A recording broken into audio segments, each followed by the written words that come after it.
Hoxe temos o sorte de ter aquí con nós o señor Divino, compañeiro musical de Luisa Villalta.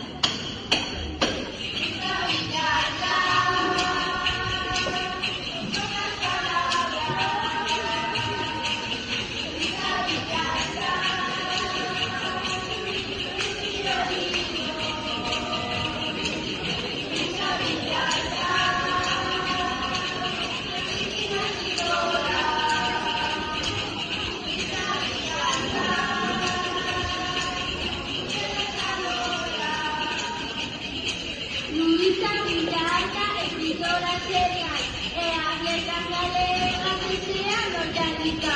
Na Coruña natal, nunha nena feliz, que gustaba de ler, de buscar e xogar. Asina podía todo, pois era mellor. De violino namorou, nunca máis me vi. A música de violín, o son das palabras, sempre xuntas.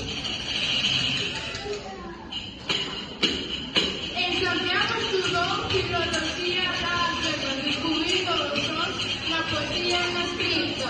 Escano vos, o teu grupo fora, e cuarteta de Galicia, moito discurso.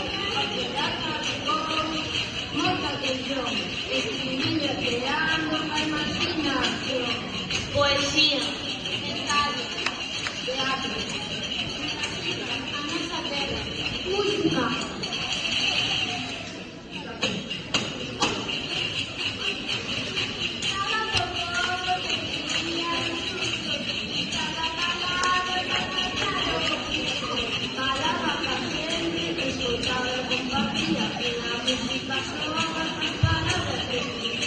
Porque se hace galego con cariño e ilusión, e amor por a vida e a destino. A música de violín. Escribana Luisa Villalta. Cante Barcelona. Violín, violín.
Despedímonos ata o próximo ano.